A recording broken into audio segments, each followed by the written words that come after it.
menyampaikan salah satu pelajaran berharga yang kadang-kadang dilupakan sebagai orang beragama, termasuk kita.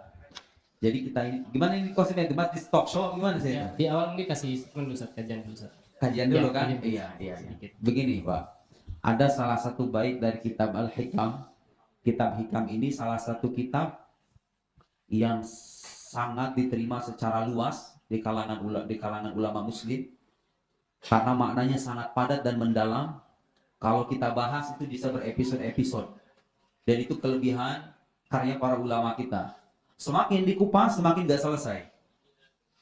Kitab Hikam karangan Imam Ibn Athaillah As-Sakandari. Saya sering menjadikan kitab ini sebagai materi utama kalau saya disuruh ceramah di hadapan karyawan-karyawan, para pekerja.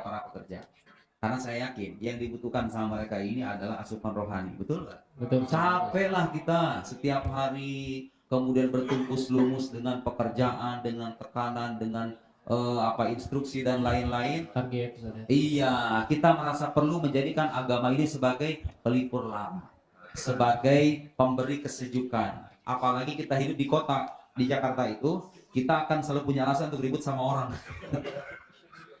Kalau hidup di Jakarta kan kayak begitu.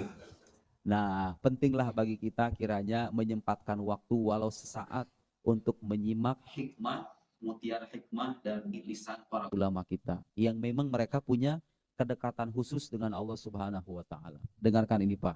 Ini saya kalau disuruh ngejelasin. Saya dulu pernah ngejelasin ini di sebuah majelis itu sekitar 1 jam lebih. Cuma satu baris ini aja. Saking dalamnya dan saking relate-nya pesan ini dengan kehidupan banyak orang di luar sana. Dan ini bisa menjawab, Pak, menjawab kegelisahan sebagian besar orang di luar sana.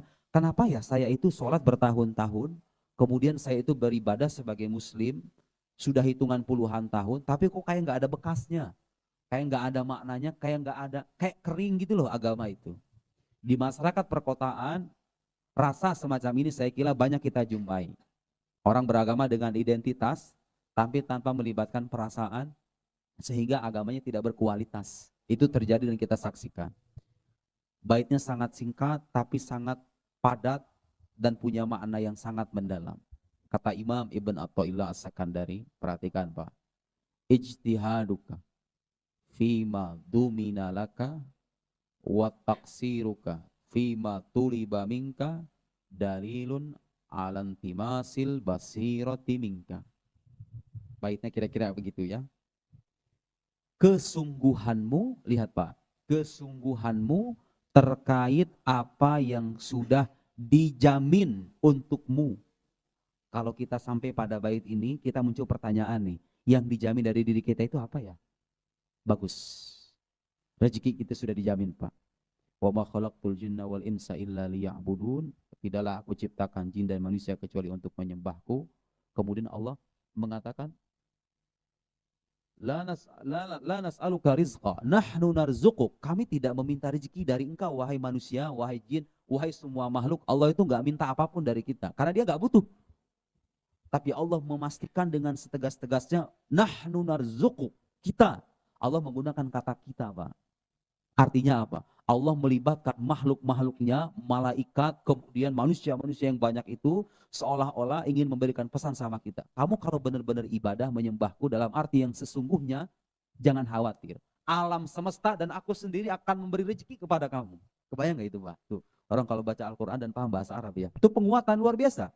Nahnu narzuquk, kami yang akan memberi rezeki untuk kamu itu.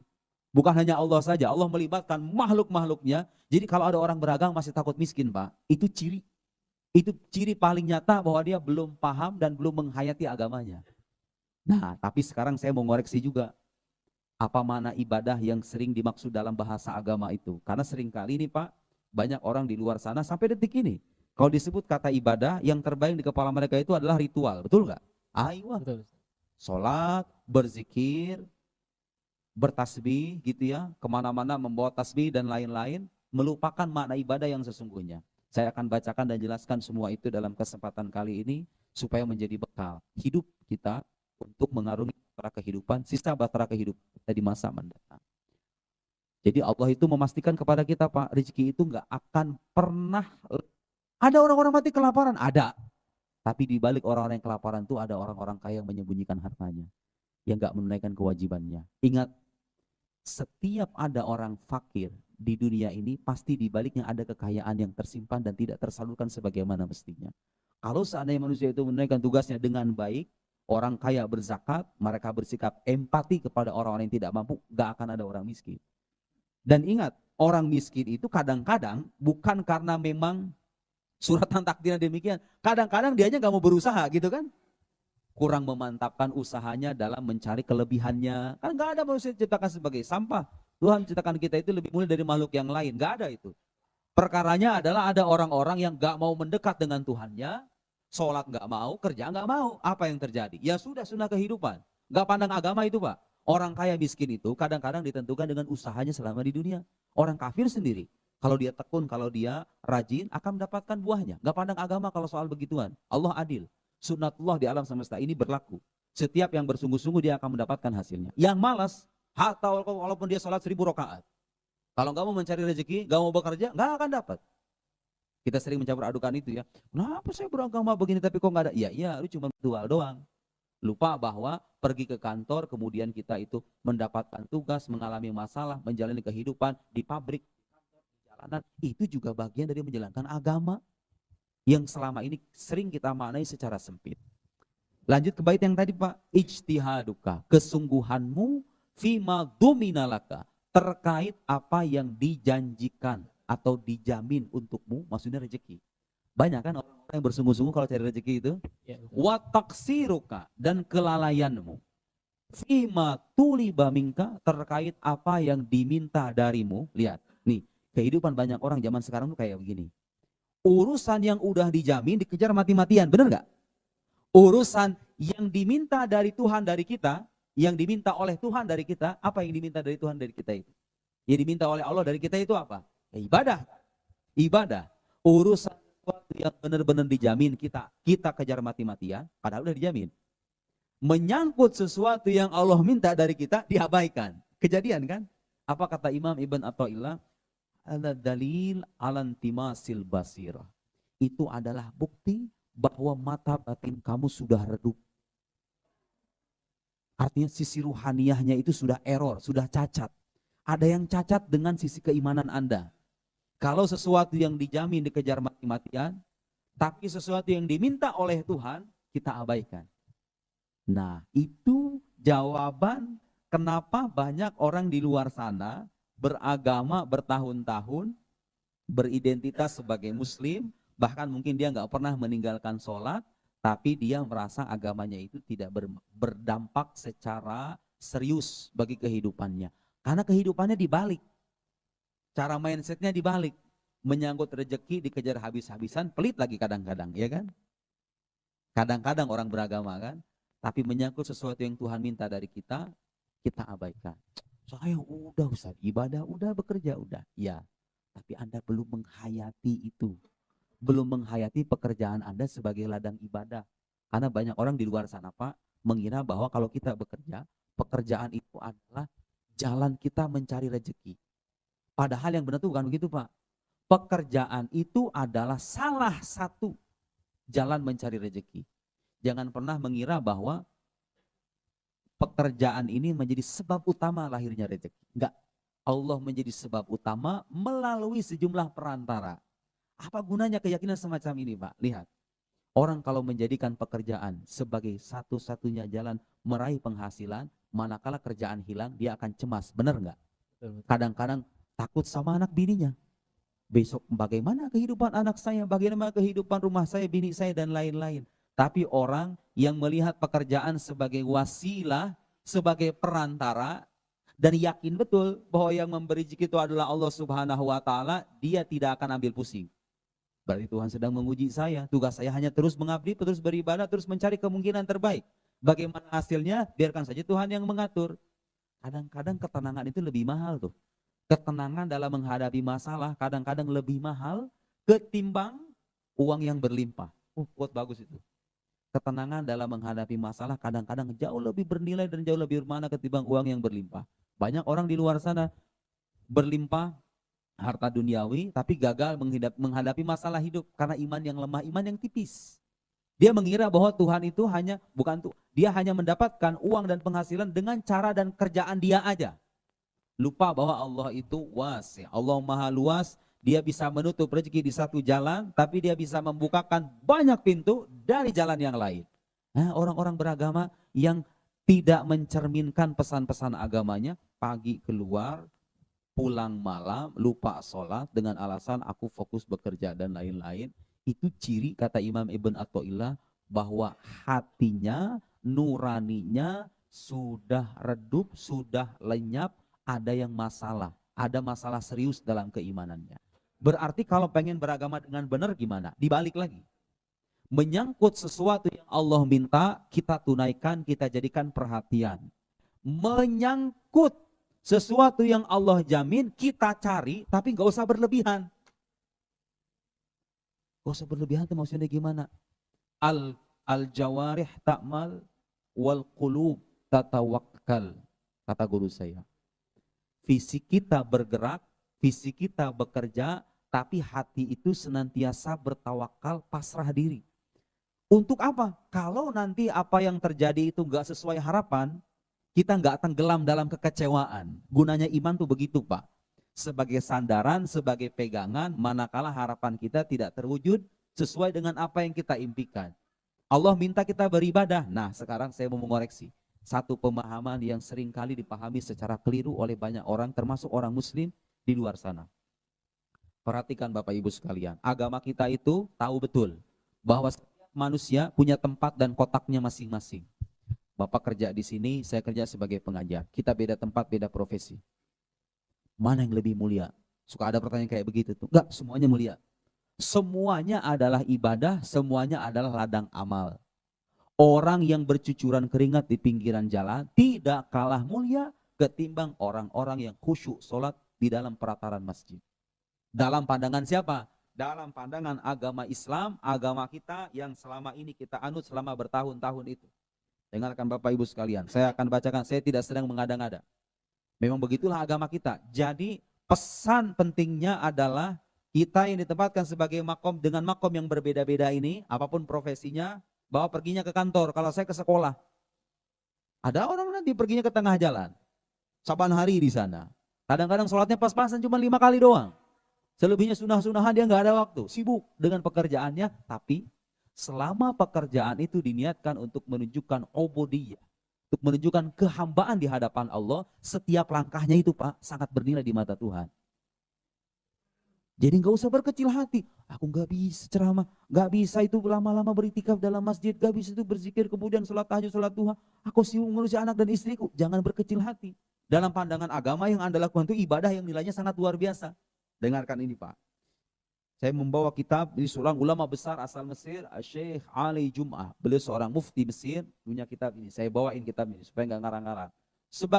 Supaya menambah spirit dalam hidup kita bahwa oh ternyata apa yang aku lakukan setiap hari itu ibadah ya dalam pandangan agama. Ya, ibadah dan nilainya tidak kalah berharga ketimbang sholat yang wajib ya. Kalau sholat wajib sudah jelas, gak usah dibicarakan lagi, itu udah kewajiban semua orang, apapun profesinya. Kita bicara yang sunnah-sunnah tuh. Dan sekarang ada orang yang berkecil hati. Enak ya kayaknya kalau misalnya setiap hari di masjid aku tenang, lepas dari masalah duniawi. Enggak, salah. Secara mindset salah. Kalau Allah sudah tempatkan kita di satu posisi, tugas kita, nah ada bait lagi nanti di Al-Hikam, nanti akan saya bacakan. Memberikan pesan semacam itu. Bahwa kalau Allah sudah menempatkan kita pada satu posisi, itu tandanya Allah ingin kita beribadah di posisi itu. Ditakdirkan sebagai karyawan, ya sudah ibadah kita itu sebagai karyawan. Tunaikanlah apa yang diminta dari karyawan. Itu bagian dari ibadah kepada Allah, ya. Dalam pandangan Islam itu ibadah yang luar biasa pahalanya. Dan itu dilupakan banyak orang zaman sekarang Pak. Karena ada sebuah hadis menyebutkan, Innallaha yuhibbu min ahadikum idza amila amalan ayyutqinahu. Lihat, kalau ada kata-kata yuhibbu dalam teks agama, mau Quran, mau hadis, itu menunjukkan sesuatu yang disinggung, sesuatu yang luar biasa. Yuhibbu itu artinya Allah cinta. Kita aja kalau cinta sesuatu, artinya sesuatu itu mahal di sisi kita kan. Kalau kita ngomong cinta dengan sesuatu itu. Allah itu cinta Pak, kepada siapa? Orang yang rajin sholat sunnah, orang yang rajin membaca Al-Quran. Bukan cuma itu. Allah itu cinta kepada salah seorang di antara kalian. Kalau dia bekerja, lihat, idza amila amalan Yang menarik dalam hadis ini disebutkan kata amalan. Amalan dalam bentuk nakirah kalau dalam gramatika bahasa Arab menunjukkan makna universal. Berlaku bagi kerjaan apa aja. Mau jadi security, mau jadi resepsionis, mau jadi teller, mau jadi apapun. Idza amila amalan ayyutqinahu. Allah suka, Allah cinta apabila salah seorang di antara kalian bekerja. Apa yang Allah sukai dari pekerjaan itu? Memantapkan. Itqan artinya memantapkan. Serius. Kalau kerja itu enggak setengah-setengah. Serius. Allah itu katanya cinta, Pak. Sama hamba yang kayak begitu tuh. Di mata kita, kalau disebut kata ahli ibadah, orang yang bernilai dalam pandangan agama, kadang-kadang yang terbayang, yaitu tadi. Ritual-ritual yang kita tunaikan di dalam masjid, di surau-surau, mengaji seperti ini dan lain-lain. Bapak jangan lupa, itu orang-orang di bawah, sebelah bawah ini. Itu mereka sedang beribadah dalam pandangan agama. Kalau mereka meniatkan itu demi memantapkan dan menunaikan tugas yang Tuhan berikan kepada mereka. Itu ibadah dalam pandangan agama. Dan itu ibadah yang dilupakan oleh banyak orang di luar sana. Mengira bahwa itu sia-sia. Enggak sia-sia. Fastajaba lahum rabbuhum anila udhi wa amala amili minkum min dzakarin aw untha, kata Allah. Aku itu tidak akan menyela adhi amala amili minkum. Aku tidak akan menyia-nyiakan amalan salah seorang di amalan kalian, baik dari kalangan laki-laki maupun perempuan. Allah tidak akan menyia-nyiakan selama kita punya kejujuran dalam melakukan. Ibadah dalam pandangan Islam walhasil tidak terbatas pada ritual dalam masjid, di surau, baca Al-Quran dan lain-lain. Dengan kata Syekh Ali Jum'ah, mantan mufti Mesir, wa aidan yambaghi ayyu'lam annal ibadah fil Islam, harus diketahui sama orang muslim bahwa ibadah dalam Islam la taqtasir ala shalah was siyam was zakah wal hajj faqat. Tidak hanya terbatas pada salat, puasa, zakat, haji aja. Ada apa orang zaman sekarang punya kekayaan dibikin haji berkali-kali, ya enggak? Lupa, kadang-kadang dia punya karyawan belum digaji. Dosa besar itu luar biasa. Andaikan dia ibadah dalam Ka'bah itu, kemudian dia mengabaikan karyawan-karyawan yang gak digaji secara layak itu dalam pandangan agama, dalam pelupuk mata kita dia sedang beribadah. Enggak, dalam pandangan agama dia bermaksiat. Andaikan dia berhaji kemudian menunaikan tugasnya yang paling pokok, haji kelihatannya haji ibadah, Masya Allah, fi baitil haram, soal dekat dengan Tuhan, di pelupuk mata kita. Enggak, dalam pandangan agama orang bermaksiat itu. Kalau dengan ibadah itu dia mengabaikan sesuatu yang diminta dari dia. Bapak diminta sebagai kepala keluarga kan, kemudian Bapak datang ke masjid, tiap misalnya begitu ya, dengan alasan apa? Ingin menenangkan hati. Kalau sekali dua kali nggak jadi masalah, memang kita perlu ya. Tapi kalau beranggapan aku meninggalkan anak istriku demi aku mendekatkan diri kepada Allah, lihat orang beragama kalau nggak punya ilmu kayak begitu. Disangkanya dia mendekatkan diri kepada Allah, pada hakikat dia mendekatkan diri kepada setan. Karena yang diminta oleh Allah dari yang bersangkutan bekerja. Dan bekerja itu sendiri bagian dari ibadah. Bukan hanya sholat, bukan hanya berzikir secara lisan. Bahkan pekerjaan kita kalau kita hayati dengan keimanan bisa menjadi bagian dari zikir. Itu dalam pandangan agama Islam. Agama bukan hanya ada di dalam masjid, tapi dia ada di perkantoran, dia ada di tengah jalan, dia ada di pasar, dia ada di sawah, dan di tempat-tempat yang lain. Karena Allah tahu kita ini beda-beda profesinya dan kecenderungannya. Gak mungkin ibadah hanya terbatas pada satu jalur aja, begitu ya. Nah, anak-anak muda, kalau saya disuruh bicara tentang anak-anak muda kalau pengen berhasil dalam hidup, ini saya dulu dapat nasihat dari guru saya mengamalkan, saya nerima buahnya berkali-kali. Kalau mau berhasil dalam hidup itu Pak, kata guru saya, tunaikan apa yang Allah minta dari Anda sekarang, bukan sibuk memikirkan masa depan. Kebayang gak Mas maksud saya? Kalau mau berhasil dalam hidup, mau pelajar, mau karyawan, pernah kata guru saya pernah melihat seorang kanas. Kanas itu orang yang tukang sapu di pinggiran jalan. Dia saking seriusnya bekerja sebagai tukang sapu Pak, menjadi roisul kanasin, menjadi atasannya para pekerja di pinggiran jalan itu. Saking seriusnya. Orang tuh di mana-mana saya kira begitu. Orang bisnis, kalau bisnisnya itu serius, dia akan menghasilkan apa yang mungkin jauh dari apa yang dia harapkan. Karyawan kalau kelihatan telaten sama atasannya, dinaikin pangkat, ya kan? Naikin pangkat, jadi atasan pada akhirnya. Kadang-kadang nih, banyak anak-anak muda zaman sekarang yang cara berpikirnya itu kebalik. Dia sibuk memikirkan masa depan, lalu mengabaikan tugas yang Tuhan berikan kepada dia sekarang. Ada kan anak muda yang kayak begitu? Waktunya kuliah disuruh belajar, disuruh mencari kemampuan, mengasah kemampuan, malah nyari duit. Salah. Makanya rata-rata gagal tuh yang kayak begitu. Kadang-kadang nih, ada yang berhasil ada, tapi kadang yang saya lihat kadang-kadang menyesal dan gagal. waktunya belajar bukan serius mengasah kemampuan, dia malah mencari penghasilan. Salah. Semua ada makomnya masing-masing dan cara terbaik untuk menyongsong masa depan yang cerah itu adalah memaksimalkan tugas yang Allah berikan kepada kita sekarang, dan itu adalah ibadah. La taqtasir ala shalah was siyam wal hajj faqat, kata Syekh Ali Jum'ah. Terus ibadah itu maknanya apa? Bal tattasi' lima huwa a'am min dzalik. Tattasi' litashtamil ala tali. Satu. Nih contoh ibadah yang enggak kita sadari kadang-kadang. Tanzim al-alaqa bainal insan wal kaun al-muhitu bihi. Wa bainal insan, membangun relasi yang baik antara manusia dengan alam, antara manusia dengan manusia yang lain. Bapak di sini kerjanya kayak begitu kan? Ngatur hubungan orang dengan orang lain kan kerjaannya. Setahu saya kan yang begitu kerjaannya begitu kan? Itu ibadah bukan? Itu ibadah. Pahalanya besar enggak? Pahalanya besar kalau kita tunaikan dengan penuh kesungguhan dan kesadaran bahwa Tuhan menempatkan saya di sini, tugas saya adalah ini. Mati di pekerjaan itu mulia dalam pandangan agama. Kemuliaan tidak hanya bisa dapat dengan dalam keadaan ketika orang bersujud, ketika orang bertasbih. Tidak, dalam keadaan bekerja kemudian Allah mencabut nyawanya, dalam pandangan agama itu mulia, dia akan tercatat sebagai orang yang beribadah. Kalau seandainya dia meniatkan pekerjaan sebagai ibadah.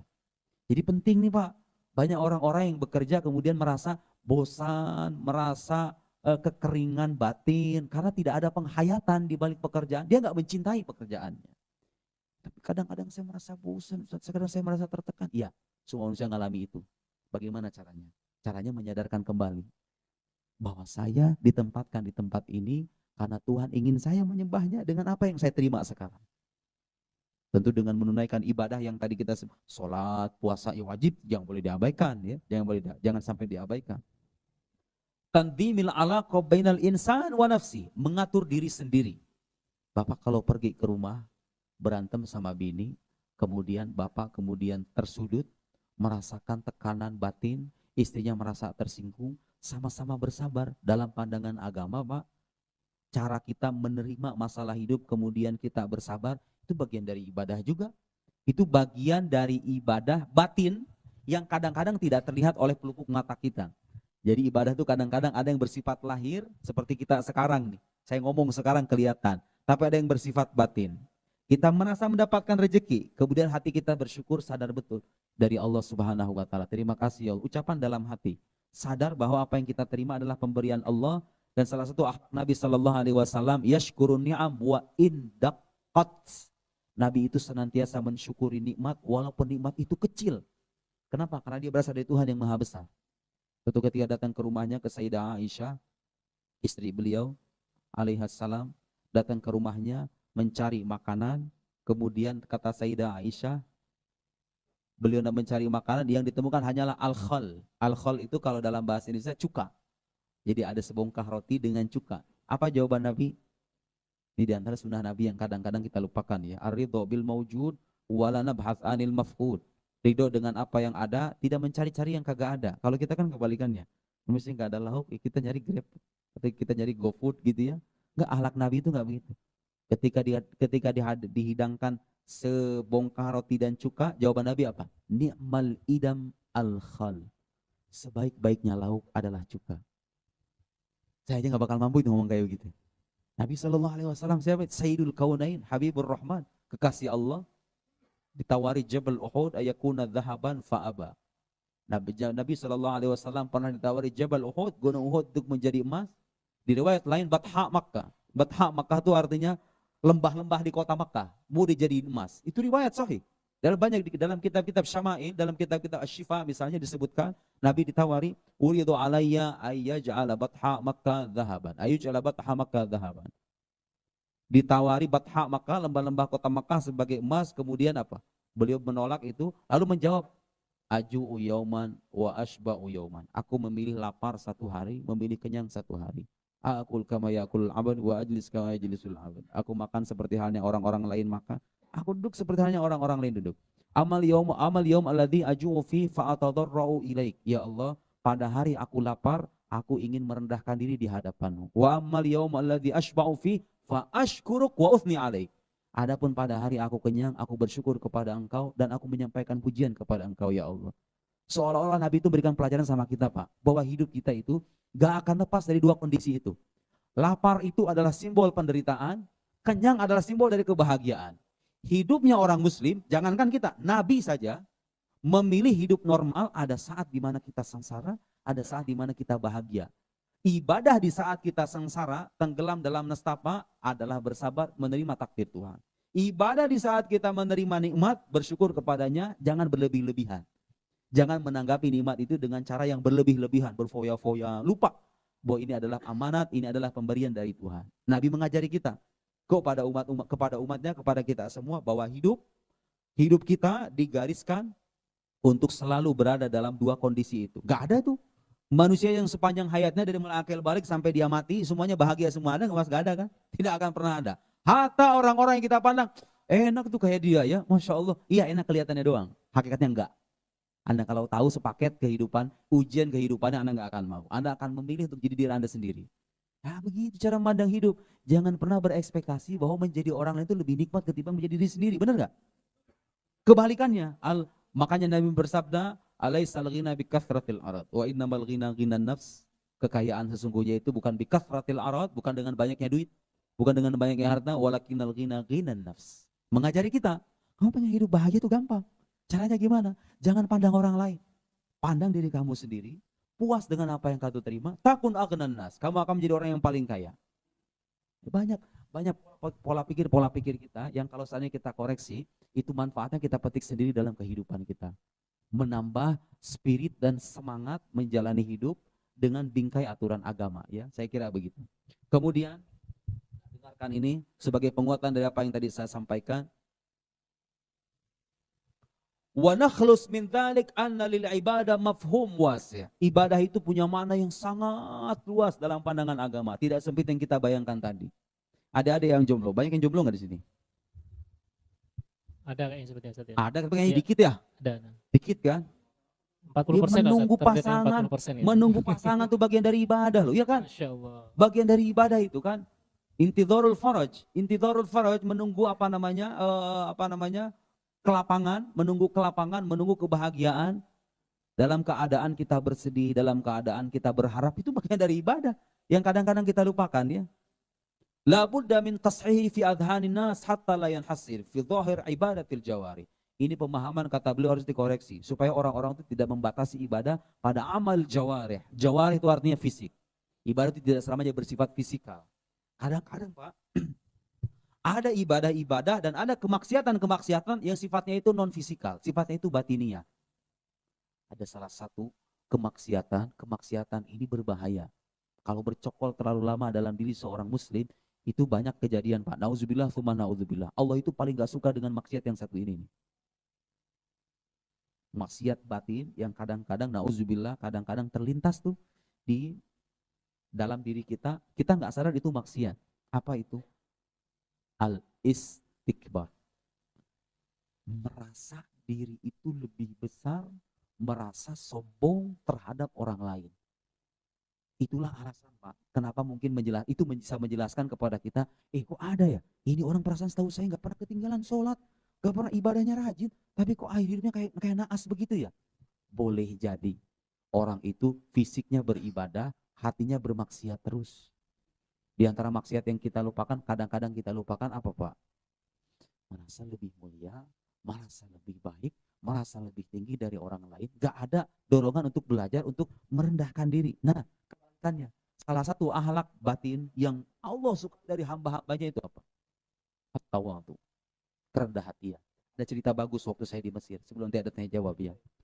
Ada seorang wali besar, namanya Imam Sayyidi Ali Al-Khawas. Saya pernah ziarah ke makamnya, itu jarak sekitar 10 menit dari rumah saya. Beliau itu seorang ummi, la yaqra wa la yaktub. Gak membaca, gak menulis, gak pernah sekolah. Tapi seorang alim. Artinya kalau disuruh menjelaskan Al-Quran, menjelaskan fikih, dia bisa. Punya ilmu laduni, kira-kira begitu. Itu biasa anomali kayak gitu tuh. Gak banyak orang kayak begitu. Gak sekolah, gak pernah ngaji, tapi kok alim gitu. Tapi ada. Namanya Ali Al-Khawas. Terkenal itu di Mesir. Ada seorang ulama besar lagi namanya Imam Abdul Wahab Asy-Sya'rani. Imam Sya'rani ini ulama besar di zamannya, di Al-Azhar. Kalau di Indonesia mungkin ibarat siapa ya? Siapa coba sebut nama ulama yang mungkin ya, Buya Hamka kira-kira begitu. Punya kitab, punya karangan, Beliau Habib Syaroni itu karangannya banyak, Pak. Ulama besar Al-Azhar. Suatu ketika beliau itu dinasihati sama seseorang. Kamu sudah mempelajari ilmu tafsir, ilmu Al-Quran, ilmu fiqh, ilmu hadis dan lain, kamu menjadi imam. Tapi ada satu ilmu yang belum kamu pelajari. Apa itu? Ilmu hati. Sehingga cerita beliau nanya, di mana saya harus belajar ilmu begitu? Datanglah beliau kepada Sayyidi Ali Al-Khawas ini, sama orang Mesir juga. Ali Al-Khawas ini datang ke sana.